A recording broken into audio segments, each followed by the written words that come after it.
हाँ, हमने buyer chart law में हमने बात कर दी भाई ये करंट कैरिंग वायर है, करंट कैरिंग वायर से हमने एक चार्ट को रखा, उसमें कोई फोर्स नहीं लगा, हमें पता पड़ गया यहाँ पे इलेक्ट्रिक फील्ड नहीं है, तो ये जो अपना करंट कैरिंग वायर था न्यूट्रल था, पर जब हमने उसको वेलोसिटी जो डेविएट हो गया तो हमने बोला कि करंट कैरिंग वायर एक नई टाइप की फील्ड जनरेट करता है जो मूविंग चार्ज में फोर्स लगाता है। हमने देखा है वैसी की वैसी फील्ड जैसी मैग्नेटिक के पास होती है, तो हमने बोला है current carrying wire magnetic field generate करता है। तो हमने बोला इस चैप्टर के दो हिस्से हैं, कैलकुलेशन ऑफ मैग्नेटिक फील्ड, एक force on moving charge on magnetic field, yes और नो। तो हमने बोला कैलकुलेशन ऑफ मैग्नेटिक फील्ड के दो लॉ हैं, बायर-सावर्ट लॉ और एम्पीयर सर्किट लॉ। फिर हमने बायर-सावर्ट लॉ पढ़ना चालू करा। बायर-सावर्ट लॉ में हमने बोला mu naught dl cross r by 4 by mod of r vector का क्यूब, यस और नो। dl वेक्टर डायरेक्शन तो होती है जिधर अपना करंट बह रहा होता है, r वेक्टर का वहां पे होता है जहां पे अपना मैग्नेटिक फील्ड निकालनी होती है। इसका हमने सबसे पहले हिस्सा करा डायरेक्शन हमने देखी, हमें पता पड़ गया था इसमें क्रॉस प्रोडक्ट पे हमने काम करना है। फिर हमने सबसे पहले अपने बात करी magnetic field due to a finite wire, finite wire magnetic field mu naught by 4 pi d sin theta 1 plus sin theta 2 infinity का mu naught by 2 pi d sin infinity mu naught by 4 pi d। अपने पूरे सवाल solve कर रहे हैं, बहुत सारे सवाल कर रहे हैं। फिर अपने रिंग की बात करी, जो अपनी रिंग है उसमें सर्कुलर रिंग का जो सेंटर पे मैग्नेटिक फील्ड होती है म्यू नॉट by 2 r। फिर हमने बोला कि जब भी r ले लें तो आएगा mu naught by 4 pi r into theta, yes और नो। फिर हमने पूरे उसके बहुत सारे सवाल करे, वायर के साथ उसके साथ बहुत सारे सवाल करे। फिर हमने फाइनली जो एक चीज निकाली वो थी magnetic field on the axis of a ring, जो अपनी I mu naught r square by twice of r square plus x square की पावर 3/2। जैसे मुझे याद है आपको याद होना, अरे नहीं आया, यहां तक की कहानी हम कर चुके हैं, यहां तक की कहानी हम। वैसे इसके बाद हमें सॉल्वेंट पढ़ लेना चाहिए, पर थोड़ी सी फील के लिए मैं मैग्नेटिक फील्ड लाइंस यहीं पढ़ा देता हूं, तो मैं कोई ऐसी दिक्कत नहीं है। आप all the magnetic field lines generally पढ़ाई जाती है ईएमआई, कहां पे देखो तो मैग्नेटिक फील्ड ईएमआई की वैसे शुरुआत होती है मैग्नेटिक फील्ड लाइंस, फिर आता है मैग्नेटिक फ्लक्स, फिर क्या आता है, फिर फैराडेज लॉ आता है। मैं मैग्नेटिक फ्लक्स और लाइंस दोनों खा जाऊंगा। मैग्नेटिक फ्लक्स क्यों खा जाऊंगा, रिप्लेस E by V, कहां पे मैग्नेटिक फ्लक्स, याद है भूल गया, खत्म, रिप्लेस E by सिंपल, इसलिए याद रखना जो मैं कह रहा हूं। मैग्नेटिक फील्ड लाइन यही पढ़ लेते हैं क्योंकि इन तीनों की आप मैग्नेटिक फील्ड लाइन डिफाइन करते हैं, फिर से वो प्रॉपर्टीज हैं जो अपने को याद होनी, इसलिए अगले 10 मिनट जो बोल रहा हूं वो आपको जैसे मुझे याद है आपको याद होना, कोई अक्कल नहीं लगानी। फिर से वही बात जो अपने इलेक्ट्रिक फील्ड के टाइम पे बोली थी, ऐसी चीजें जो हमें दिखाई नहीं देती उनको हम एक रूप दे देते हैं, वो ग्लोबली एक्सेप्टेड है। इलेक्ट्रिक फील्ड लाइंस के लिए हमें प्रॉपर्टीज याद है कि भूल गया, मैं बस जल्दी से रिवाइज कराता हूं। Electric field lines originate from positive charge और infinity and terminate on negative और इंफिनिटी। ये नेट इलेक्ट्रिक फील्ड रिप्रेजेंट करती हैं। टेंजेंट डालोगे तो इलेक्ट्रिक फील्ड और फोर्स दोनों की डायरेक्शन आएगी, जहां इलेक्ट्रिक फील्ड लाइन ज्यादा होगी वहां इलेक्ट्रिक फील्ड इंटेंसिटी ज्यादा होगी। दो लाइन कभी भी एक दूसरे को क्रॉस नहीं कर सकती, ये क्लोज लूप में एग्जिस्ट नहीं करती। नंबर ऑफ लाइंस ओरिजिनेटिंग और terminating is directly proportional to magnitude of charge, yes और नो। कुछ इसी प्रकार की मैग्नेटिक फील्ड होगी, कुछ कॉमन कुछ ही, और इनके डिफरेंस में भी बहुत बार सवाल हो चुके हैं। तीन टाइप की मैग्नेटिक फील्ड आपको ढंग से याद होनी, मतलब तीन टाइप की फील्ड, इनफैक्ट चार टाइप की फील्ड की प्रॉपर्टीज आपको ढंग से याद होनी चाहिए। इलेक्ट्रिक फील्ड आप जान चुके हो, ग्रेविटेशनल फील्ड आप जान चुके हो, यस और नो। अभी आज हम बात करेंगे मैग्नेटिक फील्ड की, और कुछ हद तक इसके बाद आप पढ़ेंगे ईएमआई में इंड्यूस्ड इलेक्ट्रिक फील्ड, क्या चीज पर हैं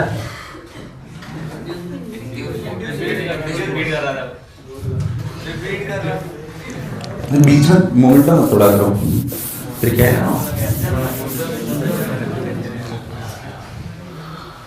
तोड़ना जरूरी है सर, नहीं तो आप तो बदल ले जाओगे। इधर देख,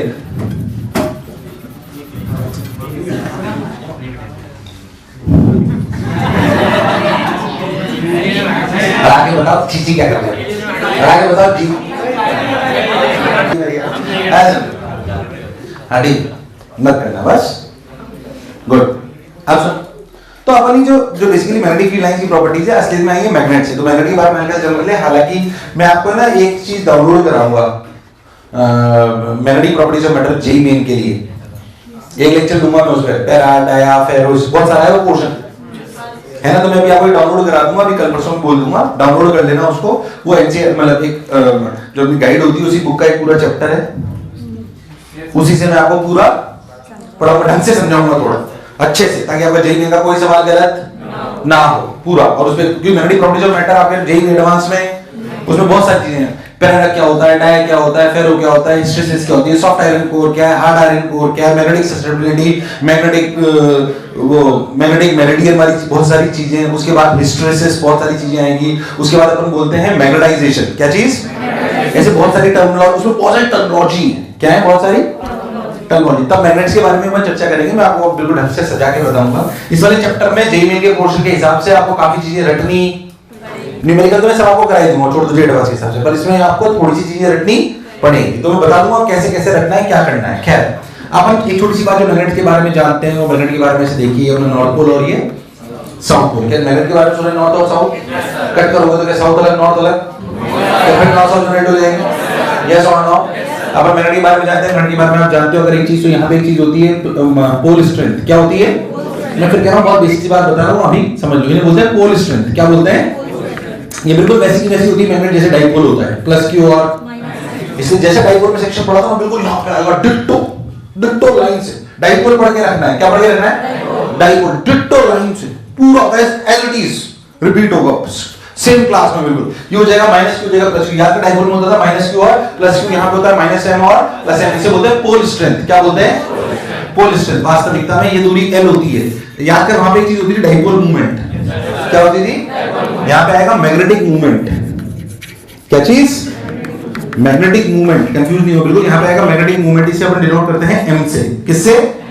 एम से। और इसे क्या बोलते हैं? M into L। याद है वहां पे Q into D? याद है? भूल गया? डायरेक्शन कहां से कहां तक? साउथ से नॉर्थ। कहां? याद है वहां पे माइनस क्यू से प्लस क्यू। याद है? भूल गया? बिल्कुल वैसा ही डाइपोल मूवमेंट कहलाता है। क्या कहलाता है?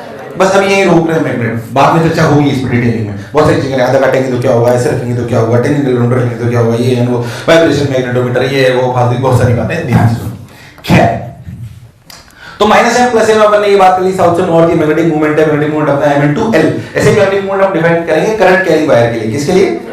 करंट कैरिंग लूप्स के लिए और वायर के लिए डिफाइन करेंगे, क्योंकि जैसे ही ये फील्ड जनरेट करता है वैसे कौन करता है? Current carrying wire. इसलिए इनको एक सिनोनिम बनाएंगे बाद में, अभी सिर्फ इतना सा समझें। तो m into l डायरेक्शन कहां से है? डायरेक्शन है साउथ से नॉर्थ। कहां से? साउथ से नॉर्थ। चलिए वही बात अपने को समझ में आ गई। मैग्नेट के बारे में इतना ध्यान रखना है। अगर मैं आपको जेई का ही सवाल बोलूं तो जेई के सवाल आए थे 2002 में, ये बिल्कुल एग्जैक्ट जो आपको बता रहा हूं। आप सब लोगों ने शायद सुना हो, नहीं सुना हो, इसका आंसर बिफोर पढ़ाने ही मैं आपका चेक कर रहा हूं। ज्ञान 12वीं वाला या 10वीं वाला, 12वीं वाला है इसमें, है 10वीं पास है सब लोग? शाबाश, गुड। जानता था मैं पर फिर भी बोलते नहीं बेटा ऐसा, है ना?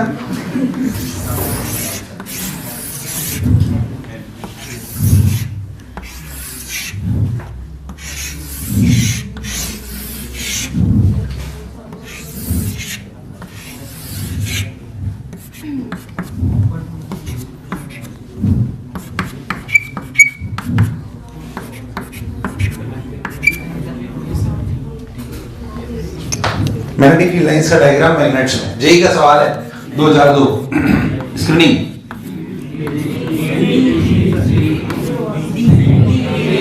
जेई का सवाल है, जेई का सवाल है मैग्नेटिक फील्ड लाइंस का। बोलो, magnetic field lines of a magnet. Exact सवाल है, कोई चेंज नहीं करा। सब लोगों का सही होना चाहिए।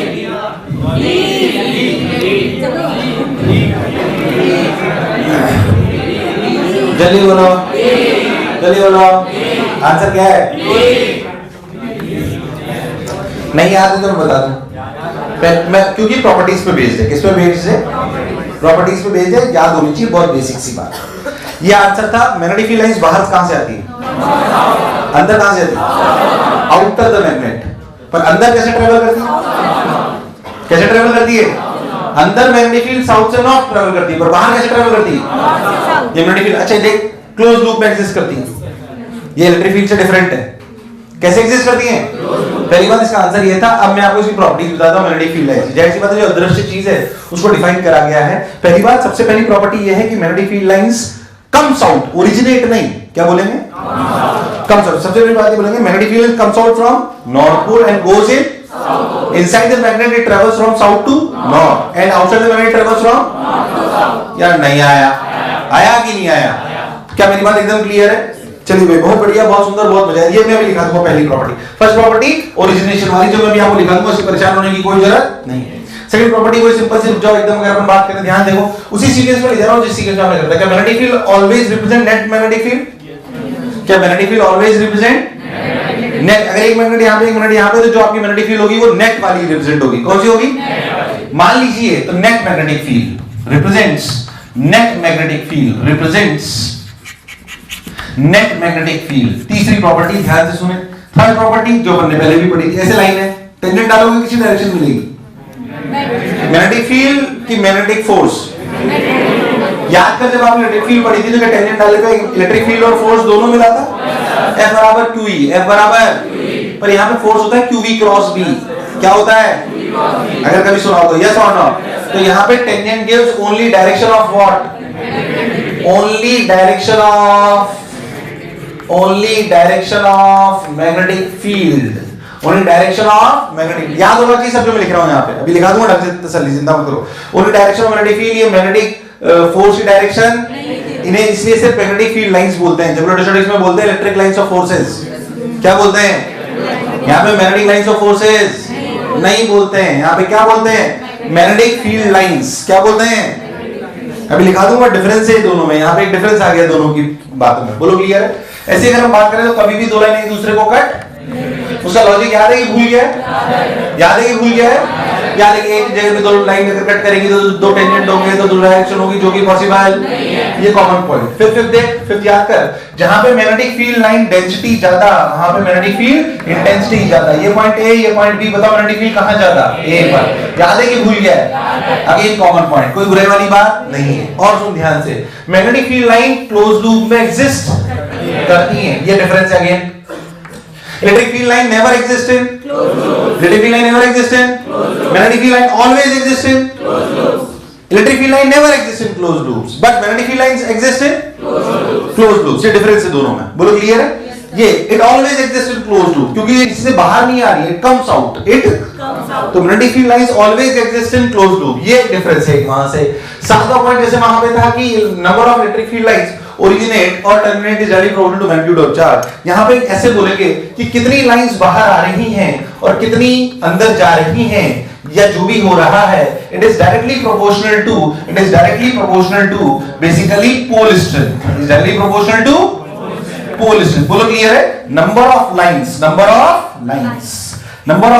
directly proportional to pole strength। pole strength का मतलब छोटा m, pole strength का मतलब छोटा m। पहले था जो बोला चमका। मान लीजिए इसकी पोल स्ट्रेंथ 10 है और इससे हमने लाइन निकाली। अच्छा, लाइन एक होती है, दो होती है, हम मानते हैं, सब भूल गए पुराना।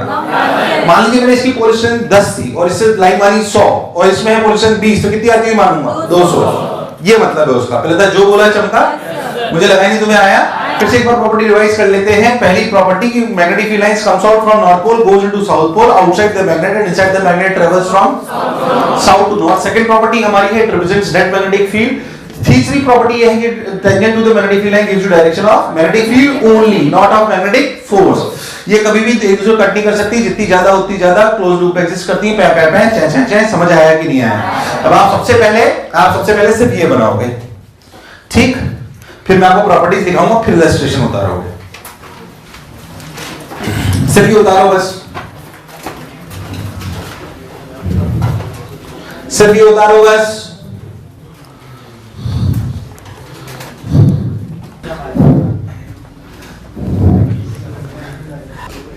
उतार लिया? अब लिख, पहली प्रॉपर्टी लिख।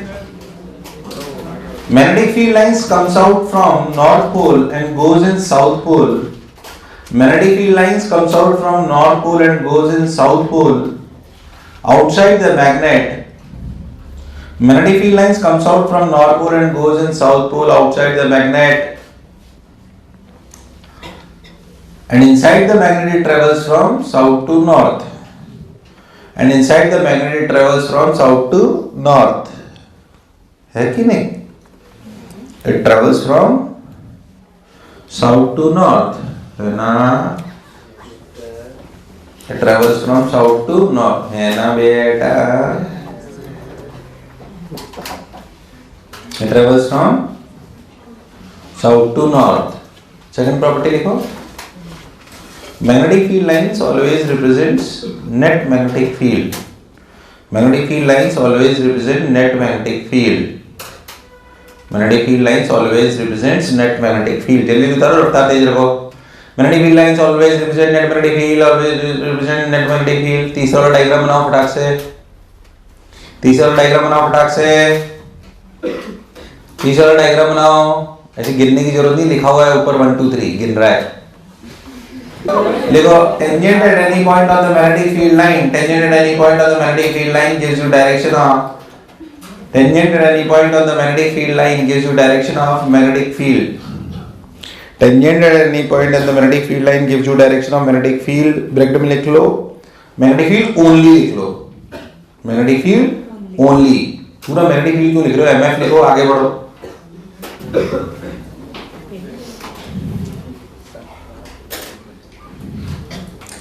ब्रैकेट में लिखो, it does not give direction of magnetic force like in electric field. It does not give direction of magnetic force like in electric field. एक डिफरेंस है, ये मेजर है ना।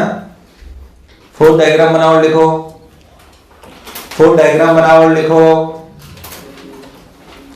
फोर्थ डायग्राम बनाओ और लिखो, फोर्थ डायग्राम बनाओ और लिखो, फोर्थ डायग्राम बनाओ और लिखो, फोर्थ डायग्राम बनाओ और लिखो, फोर्थ डायग्राम बनाओ और लिखो, बनाए लिखो। Two magnetic field lines never intersect each other because at the intersection point there are two possible directions which is not possible. Two magnetic field lines never intersect each other because at the intersection point there are two possible directions which is not possible. Two magnetic field lines intersect. Two magnetic field lines never intersect each other because at the intersection point there are two possible directions which is not possible.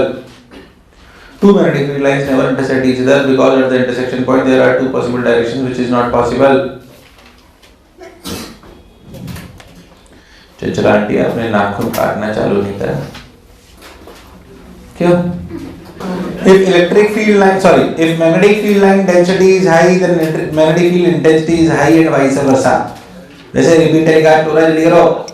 If magnetic field line density is high, if magnetic field line density is high, then magnetic field intensity is high and vice versa. If magnetic field line density is high, then magnetic field intensity is high and vice versa. वर्षा नहीं है वो, कई लोगों का भरोसा नहीं, vice versa. Okay, वर्षा का synonym rain, vice rain. तुम्हारा 1% कोई भरोसा।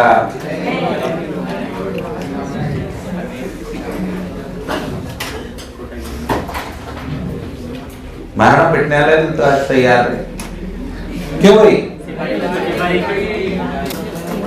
Magnetic field lines always exist in closed loop. Magnetic field lines always exist in closed loop. Bracket में लिख लो, electric field line never exists in closed loop.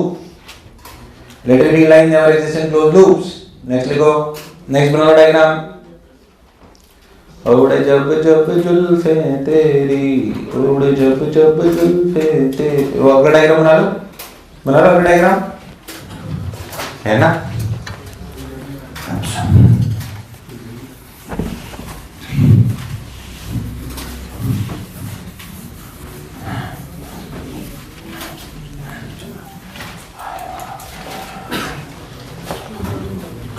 बना लिया last वाला diagram?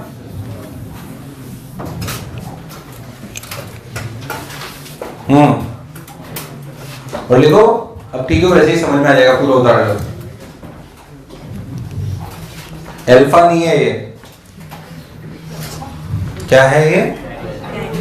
Directly proportional है ना बेटा, है ना बेटा।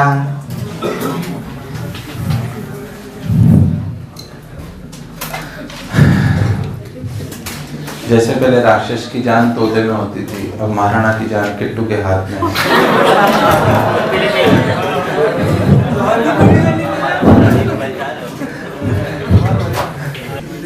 उतार लिया? ये उतार लिया? नो सके तो बैठेगा इसलिए हो।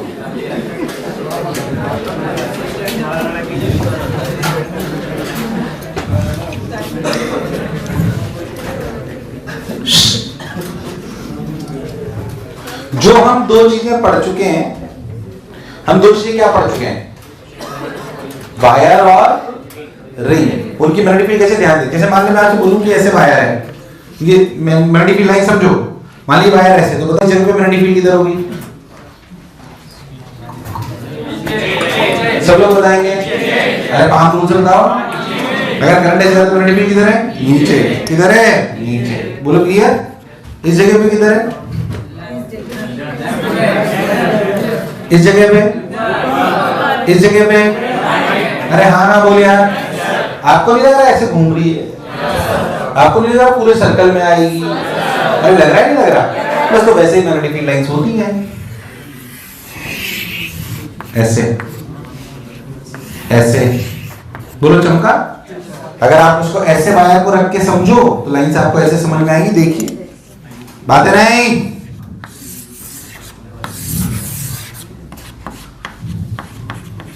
नहीं आया। So these are the magnetic field lines of what? Wire. Current carrying wire. बहुत बेसिक सी चर्चा। एक और चीज जो हमने पढ़ी वो क्या थी बोलो? रिंग। क्या थी? बेकार रिस्पॉन्स। क्या थी? रिंग। अगर आप बोलते हैं तो उसी मैग्नेटिक लाइन समझो अच्छे से। ऐसे ऐसे रिंग है आपकी, ठीक, करंट बह रहा है ऐसे। जब आपको बाद में पता पड़ेगा कि रिंग की मैग्नेटिक फील्ड लाइंस वैसी होती है जैसे मैग्नेट में होती है ना? ये इसका नॉर्थ पोल बन जाता है और ये इसका साउथ पोल। बाद में बात करेंगे उसको। अभी मैं समझो लाइंस भी वैसी आती है।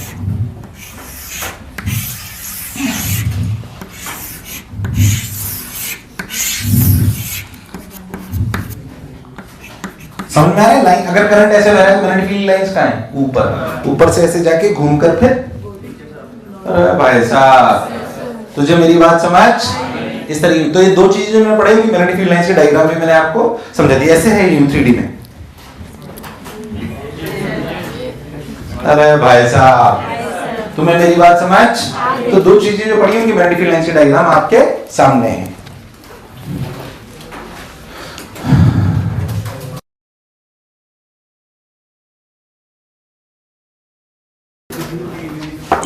अब हेडिंग डालो इसका तीसरा एलिमेंट सोलेनॉइड।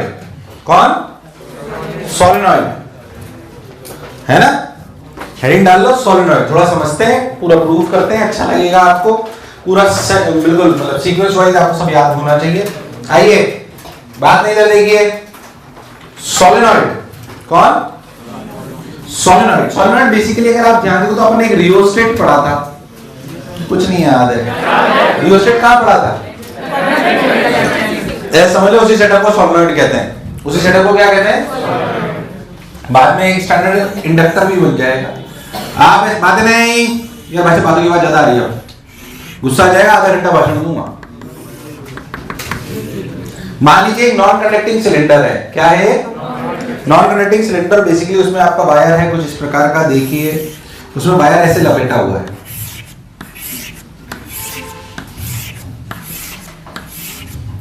उसमें वायर ऐसे लपेटा हुआ है और उसमें करंट ऐसे बह रहा है। Got my point? इस प्रकार। ठीक, इसके डायमेंशन वगैरह दिए हुए हैं, आर और ये आर और ये एल। कोई बुराई वाली बात नहीं। ये बेसिकली सेटअप है। उसमें कॉपर वायर है जो ऐसे लपेटा गया है जिसमें करंट बह रहा है। आई सिंपल सी बात हम सब लोग जानते हैं।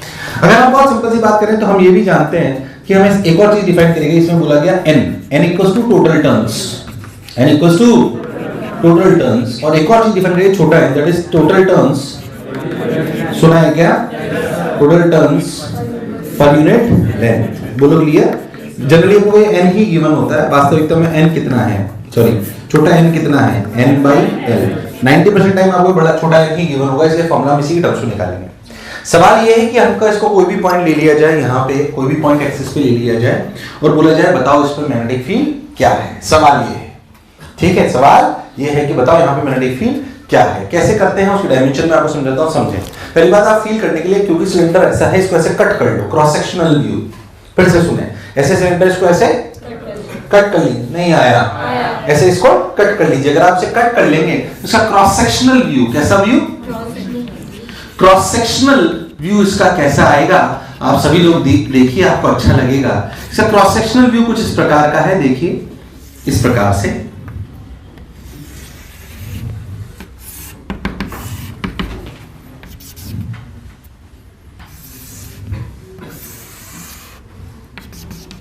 ठीक ऐसे। ये करंट बाहर आ रहा है, इसको हम डॉट डॉट से दिखाएंगे, और करंट अंदर जा रहा है उसको क्रॉस क्रॉस से। हमें मैग्नेटिक फील्ड यहां पे निकालनी है, ऐसा समझ लीजिए, या यहां पे निकालनी है, समझ लीजिए ऐसा। अगर हम इसको बहुत ध्यान से देखें तो हमें एक बात समझ में आएगी कि मैग्नेटिक फील्ड यहां पे निकालनी है। क्या मुझे magnetic field due to a ring on the axis आती? लास्ट बात हमने वही सीखी थी, magnetic field on the axis of a ring. क्या आपको नहीं लगता है इस रिंग का अलग दूरी पे पॉइंट है? इस रिंग, अरे भाई साहब मुझे लगा नहीं तुम्हें आया। और ध्यान दे, हर रिंग की वजह से मैग्नेटिक फील्ड इधर ही, चाहे इधर हो चाहे इधर हो। अगर मैंने एक रिंग के छल्ले मान लूं तो सबकी वजह से मैग्नेटिक फील्ड, क्या सब जुड़ जाएंगे? अंतर ये है कि हर रिंग की दूरी अलग अलग है, हर रिंग की। आपको नहीं लगता इंटीग्रेट करना चाहिए? बेकार रेस्पॉन्स, क्या करना चाहिए? यार मुझे लगा नहीं तुम्हें आया। तो क्यों ना हम एक एलिमेंट लें। हमने ऐसे एलिमेंट लिया, देखिए मिलके देखते हैं। मान लीजिए हमने एक एलिमेंट लिया ऐसे, x पे जाके dx, x पे जाके dx। चलो बताओ इसमें कितने नंबर ऑफ टर्न्स हैं? n dx। अरे भाई साहब कितने टर्न्स हैं? कितने कितने? आपको नहीं लगता इस वाली रिंग की वजह से इससे दूरी x है? तो इस वाली रिंग की वजह से जो छोटी सी मैग्नेटिक फील्ड लिखी गई वो लिखी गई mu naught I r square n dx by twice of r square plus x square की पावर 3/2। मुझे लगा ही नहीं तुम्हें आया। अरे बेकार रेस्पॉन्स। क्या this is the magnetic field due to ring n dx से क्यों मल्टीप्लाई करा? क्या इतने नंबर ऑफ टर्न्स की सभी रिंग्स की दूरी क्या इससे x है? इससे कोई बुराई? ध्यान से देखो तो सभी रिंग की वजह से डायरेक्शन भी सेम है, डायरेक्ट इंटीग्रेट कर लेना। थोड़ा ऐसे डायरेक्ट इंटीग्रेट करोगे तो तकलीफ आएगी, इसलिए लिमिट थोड़ी अलग तरीके से लगाई जाती है। सोचें कैसे, बताता हूं। या तो x पे जाके dx ले लें, ऐसे भी तो एलिमेंट ले सकते थे, थीटा पे जाके d थीटा, बोलो क्लियर? इसलिए d थीटा के टर्म्स में करा जाता है, थोड़ा आसान रहता है। मान लीजिए स्टार्टिंग पॉइंट है, यहां से ये एंगल है θ1, थोड़ा डायग्राम को समझना, कंफ्यूज मत हो जाना। और ये है θ2।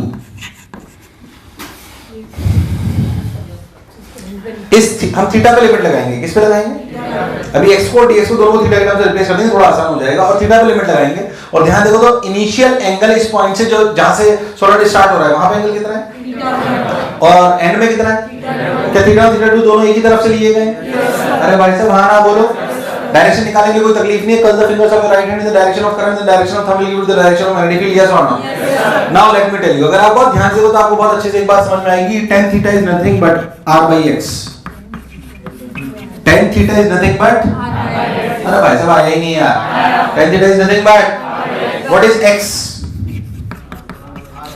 r cos theta. अरे भाई साहब what is x? What is dx? Minus r cosec square theta d theta. अरे कभी तो हाँ ना बोलो। तुम्हारे प्राण रखे रू, निकाल के वहां रख दो, निकाल के वहां पे रख दो। तो mu naught I r square and dx की वैल्यू कितनी? Minus r cosec square theta d theta. पहले तो यस और no, by twice of r square plus r square cot square theta की पावर 3/2। r स्क्वायर बाहर आएगा तो r cube बन जाएगा और ऊपर r क्यूब उपलब्ध है, मर जाएगा। 1 plus cot square theta is cosec square theta, that is cosec cube theta. ऊपर है cosec स्क्वायर थीटा, नीचे है तो 1 by cosec theta, that is sin theta. ध्यान से देख तो क्या बचा? Mu naught ni/2 sin theta d theta minus. अरे कभी तो हाँ ना बोलो। बोलो थीटा लेने से छोटा हुआ कि नहीं हुआ? क्या हुआ कि नहीं हुआ? तो डी भी लिख दिया गया। और बोलो टोटल के लिए क्या करूं? बोलो कहां से कहा था? सब लोग बोलेंगे θ1 से θ2, θ1 से। क्या मुझे लगा नहीं तुम्हें आया? कहां से अपना सॉलिड चालू हो रहा है? जहां पे थीटा की वैल्यू कितनी है? θ1। तो लिमिट लगाई गई θ1 से।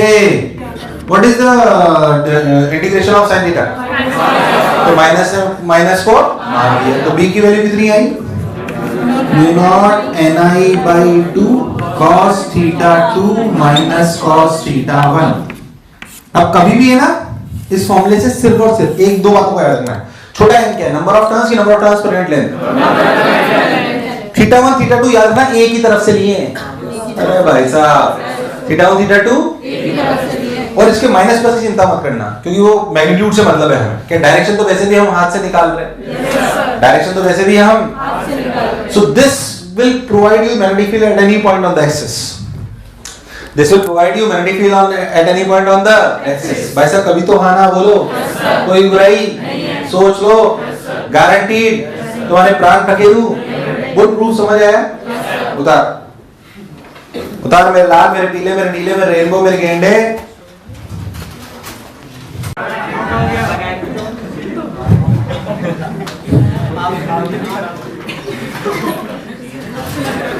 Mu naught ni by 2 cos θ 2 minus cos θ 1 बिल्कुल क्रिस्टल क्लियर, बोलो clear.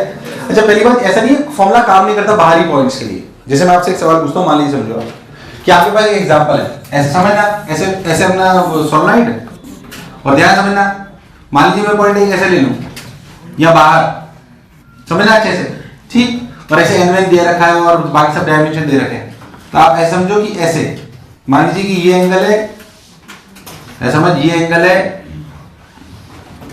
Dot dot dot dot dot dot dot dot dot का क्या मतलब, और मान लो कि अपन एक पॉइंट ऐसा ले लें जो यहां से बना रहा है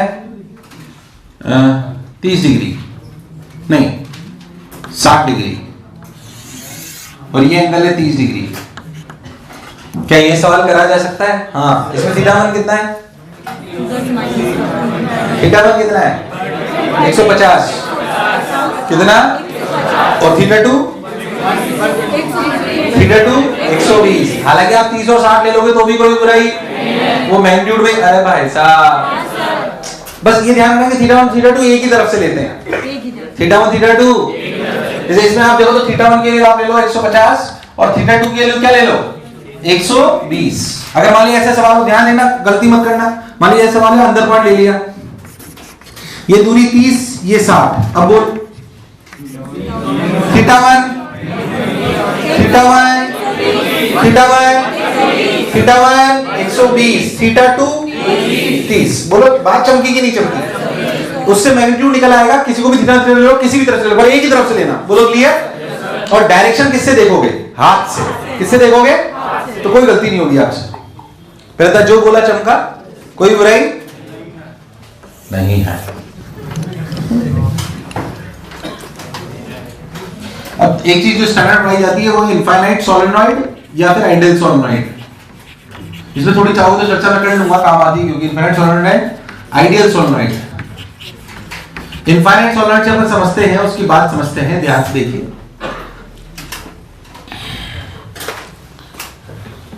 छोटा n is the number of turns per unit length, confuse मत होना बिल्कुल। छोटा n is the number of turns per unit length, confuse नहीं हो बिल्कुल। छोटा n is the number of turns per unit length। अब देखिए इधर इनफाइनाइट सोलेनॉइड, आइडियल सोलेनॉइड, इधर देखिए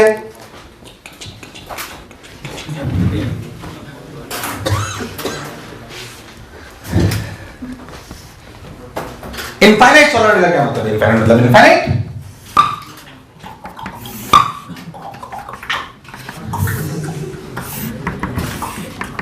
ओके गुड। चलो पॉइंट है, बीच में क्या क्या मतलब है? सभी बीच में इनफाइनाइट है। बोल थीटा 1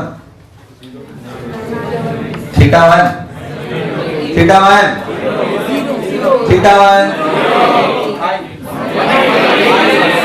इधर से काउंट करो, थीटा 1 बोलो कितना कितना, थीटा 2 थीटा 2, हो रखो वहां पे, कितना है b की वैल्यू? Mu naught ni। यार तुमसे नहीं हुआ यार, नहीं हुआ। cos 0 की वैल्यू 1, cos 180 की वैल्यू -1। क्या 2 ने 2 को यही स्टैंडर्ड फॉर्मूला है। अगर कभी कुछ नहीं बोलो ना सोलेनॉइड के बारे में तो यही फॉर्मूला लगाना है, म्यू नॉट ni। जब तक बोले नहीं, बोले सिर्फ सोलेनॉइड तो आइडियल ही मानना है, और उसका फॉर्मूला कितना है? म्यू नॉट n क्या है? इसको हम एम्पियर सेकेंड लॉ से भी प्रूव करेंगे बाद में। अभी पर याद रखें, बहुत स्टैंडर्ड है, B बराबर म्यू नॉट ni, B बराबर म्यू नॉट ni। थोड़ी सी पीएचडी करता हूं तो हल्की सी, तो इधर फील आए कि करते क्या है वास्तविकता में।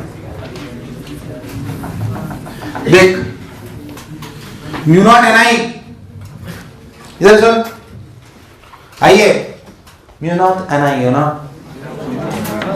अब प्रैक्टिकली बताओ, आइडियल होता है क्या सोलेनॉइड?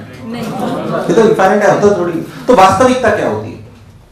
वास्तविकता ये होती है कि सोच, अगर मैं ऐसे ले लूं, ध्यान समझना, फील करते हैं पहले।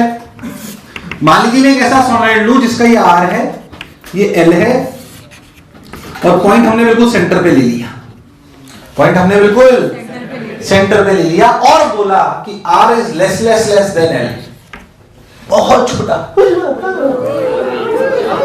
R की वैल्यू लो 1 mm, R की वैल्यू लो सोलनॉइड लो 10 मीटर का, R की वैल्यू लो 1 mm, सोलनॉइड लो, पॉइंट ले लो सेंटर पे, पॉइंट ले लो बोथ θ1, सब लोग बोलेंगे क्या θ1 is approximately 180, θ1 is approximately, θ2 centre पे मैग्नेटिक फील्ड। अरे क्या वही फॉर्मूला आया?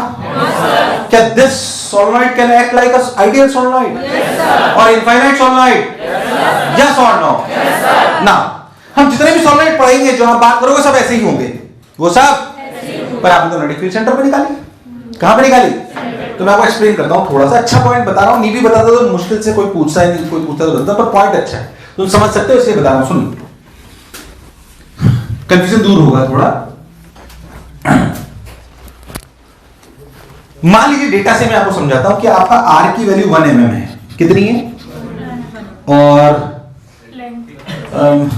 L की 10 मीटर सपोज। हमें जैसे एक छोटी सी बात, सेंटर पे तो बात समझ में आएगी, सेंटर पे तो बात। मान लीजिए मैं तो बोलूं कि इस आइडियल सॉलिनॉइड के सेंटर पे नहीं, यहां से 10 सेंटीमीटर पे, कितना है? 10 सेंटीमीटर पे आ जाता है, 10 सेंटीमीटर, 10 मीटर के कंपैरिजन में 10 सेंटीमीटर बहुत बड़ा बहुत छोटा, किसके कंपैरिजन? पर 1 mm के कंपैरिजन तो खुद बता, अगर ये एंगल में थीटा बोल रहा हूं, व्हाट इज tan थीटा? 1/100। भाई साहब, तो थीटा बहुत छोटा कि बड़ा? बात को समझना, थीटा बहुत छोटा मतलब θ1 इज अगेन 10 to 180। भाई साहब तो फील नहीं कर पाए जो मैं कह रहा हूं, डेटा से समझा रहा हूं। अब मैंने पॉइंट सेंटर में नहीं दिया, ये पॉइंट किसके पास है? एंड। स्टिल ये कंडीशन सेटिस्फाई होगी। अरे डेटा को समझ, इसलिए मैं डेटा लिया है, तेरे को बात समझा रहा हूं। ये कितना है? 10 मीटर का कंपैरिजन 10 सेंटीमीटर तो बहुत छोटा है। अरे पर अभी भी 10 सेंटीमीटर किससे बहुत बड़ा है? तो सोचिए एंगल बहुत छोटा है भाई, θ1 तो ये हुआ ना, अब मतलब θ1 इज स्मॉल और θ इज स्मॉल और bigger, θ is small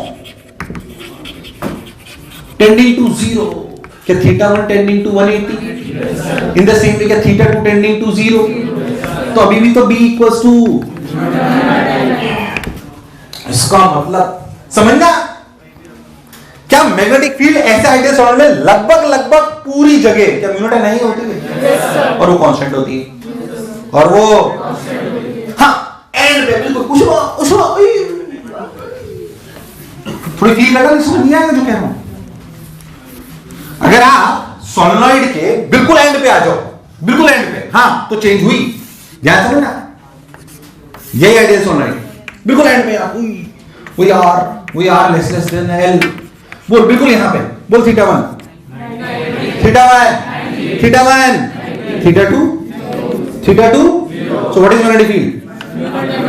mu naught Ni/2 आधी हो गई। अब तो समझ एग्जैक्टली यहां पे पर 10 सेंटीमीटर पे वापस पूरी मिली, तो एकदम से यहां पे घटी एक्सपोनेंशियली, तो बीच में पूरी जगह।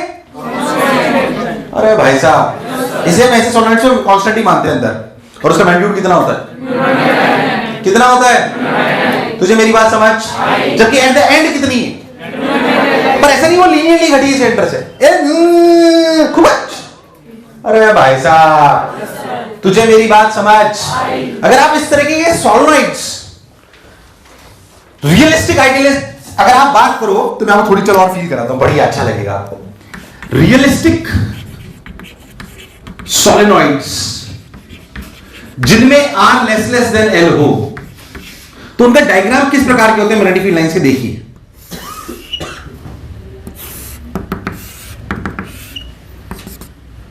ऐसा अगर ये कंडीशन है तो इसके डायग्राम किस प्रकार के होंगे, देखिए इस प्रकार के।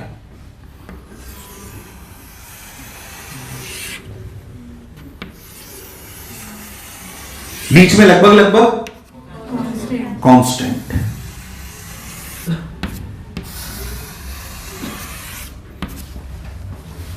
एंड में घटी तो लगभग लगभग हम उसे कितनी मानते हैं? Mu naught. क्या मानते हैं? पैसा बात नहीं आई यार, आई कि नहीं आई? Mu naught n I exactly. लगता फील आई कि नहीं आई? अगर इनफाइनाइट सॉलिडरिटी ले लो बिल्कुल तो फिर कुछ है ही नहीं, अनंत से लेकर अनंत तक, अनंत से लेकर तो लाइंस भी सीधी सीधी चुपचाप।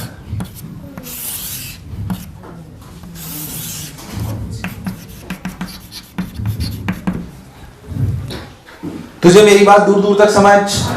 मुझे ऐसा क्यों लगा तेरे प्राण निकल गए? निकले कि नहीं निकले? आइडियल सॉलिडरिटी के अंदर में डिफिन कितनी होती? बाहर जीरो। बाहर ये कभी भी लूप ऐसे कंप्लीट नहीं होता अनंत में। मैं आपको लॉजिक भी बता दूंगा, 0 को 10 क्यों बढ़ती है भी आप चाहोगे तो। ये b को 0 समझ, ये b को 0 नहीं समझ आया नहीं है, बेकार रेस्पॉन्स। बाहर 0 के मानते लॉजिक देता हूं, वैसे तो याद रखना है, ज्यादा अक्कल नहीं लगानी, वैसे याद रखना। आइडियल सॉलिड के अंदर में डिफिन b को 0 कहां पे? बाहर। क्या ये थोड़ा रियलिस्टिक है? मुझे लगा नहीं तुम्हें आया कि नहीं आया? मैं तो b को 0 को लॉजिक दे देता हूं, ऐसे समझ।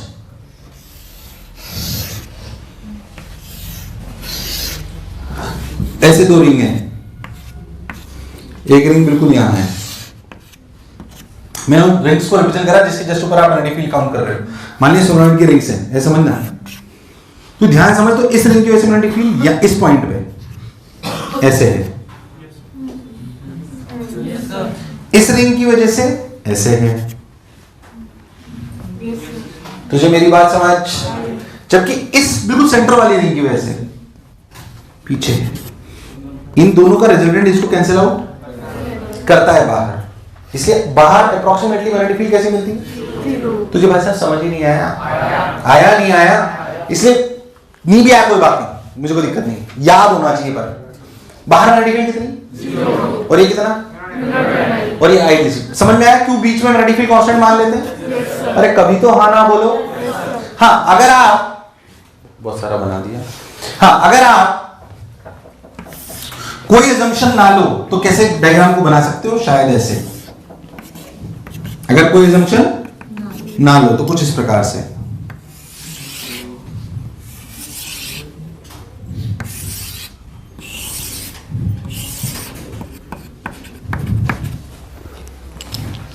तुझे मेरी बात समझ?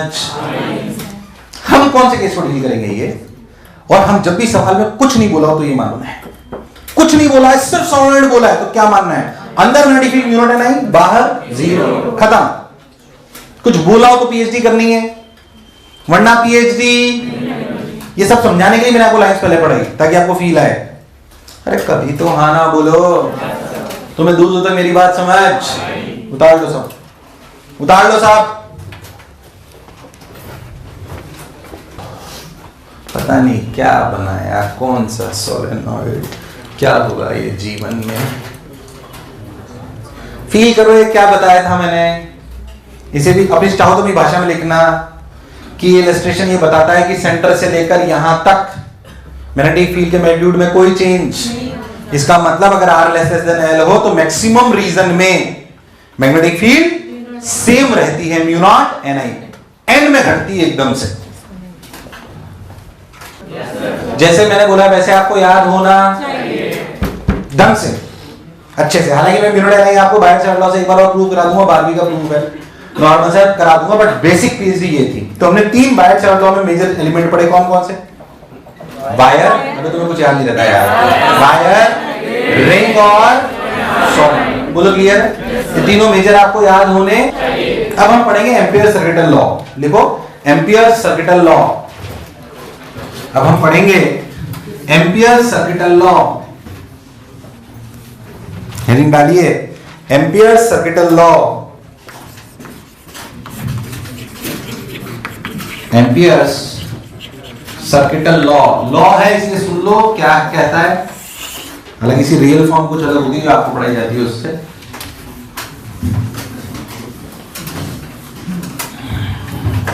ध्यान सुन, बातें नहीं, इधर देखिए। एम्पियर सर्किटल लॉ, कौन सा लॉ? एम्पियर सर्किटल लॉ कहते हैं थोड़ा सा हल्का फुल्का सा गॉस लॉ जैसा है। गॉस लॉ याद है? Integral B dot d integral E dot d A बराबर q in by where E is the electric field due to all the charges whether inside और q in is the charge which is placed inside. मैंने कहा exactly वैसा, कुछ चीजें वैसी दिखेंगी। सुने, मान लीजिए आपके पास करंट कैरिंग वायर है, हम जानते हैं करंट कैरिंग वायर की सिमिलरिटी फील्ड होती है I1 I2, टाइम पास नहीं करते हैं बिल्कुल। ये आपका I3 और ये आपका I4। किसी रीजन में अगर ये मैग्नेटिक फील्ड्स हैं, सॉरी वायर्स हैं, तो क्या इनकी वजह से मैग्नेटिक फील्ड भी है, पूरी रीजन मैग्नेटिक फील्ड से भरी हुई है, इसमें कोई शक वाली बात। ये अंदर जा रहा है, ये बाहर आ रहा है, ये बाहर आ रहा है, ये अंदर जा रहा है, ऐसे 4 वायर हैं। हमने इस पूरे रीजन में एक इमेजिनरी लूप लिया, लूप और सरफेस अलग है।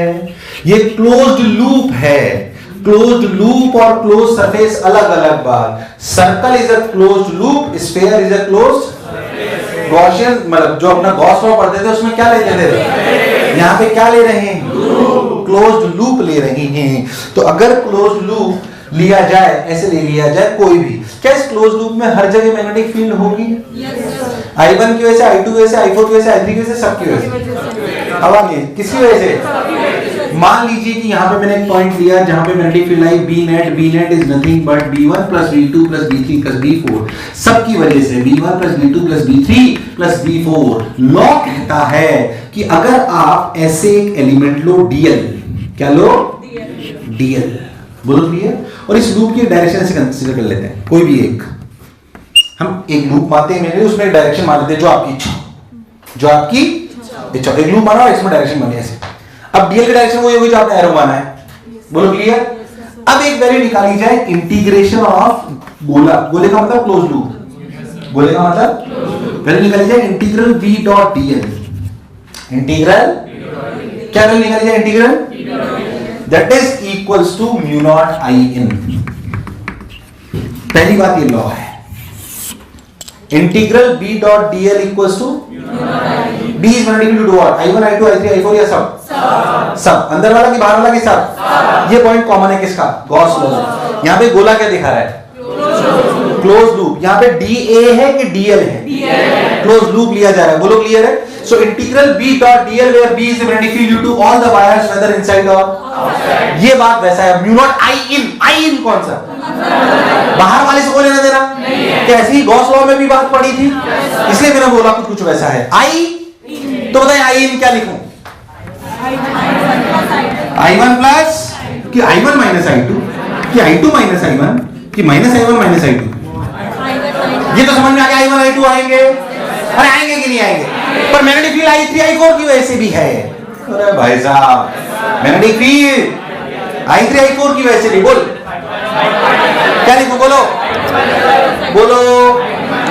क्या लिखो? A B C D, बोलो क्या लो? जब आप इसका एरो फिक्स करते हो तो आप पॉजिटिव करंट की डायरेक्शन भी फिक्स कर लेते हो। So assume a loop, take a imaginary direction, this imaginary direction automatically tells you the positive current. Curl the fingers of your right hand in the direction of the assumed direction. The direction of thumb will give you the direction of current, positive। इसमें कैसे माना है ऐसे? अरे भाई साहब माना बोल, तो तूने करंट कौन सा माना? कोई बच्चे बोले सर तो उल्टा मान ले। तो सोच जो बच्चे ने एंगल बी और डीएल में थीटा लिया था वो 180 माइनस थीटा हो, तो अपने आप इधर भी माइनस आ जाएगा। अरे भाई साहब कोई फर्क नहीं पड़ेगा उससे, डोंट वरी। बट ऐसे नहीं कि सारा इमेजिन इधर मान लिया अंदर मान लिया। When you fix the direction of the loop, at that time or at that time itself, you fix the direction of positive current. You fix the direction of, जैसे इसमें हमने positive direction किधर मानी? बाहर। को उल्टा मानता तो क्या उल्टा भी कर सकता था? पहले तो क्या लॉ आपको समझ में आया है? जैसे मुझे याद है ना, कोई अक्कल नहीं, कुछ नहीं, फालतू की बात नहीं, बस जैसे ये लिखा हुआ है वैसे आपको पॉइंट बाय पॉइंट याद होना चाहिए। लॉ है, आप ऐसे समझो। पहले तो जो बोला चमका उतार ले, B is magnetic field due to all the wires whether inside or outside। I इनका क्या मतलब है, इसका क्या मतलब है, उसका क्या मतलब, उतार लो अच्छे से।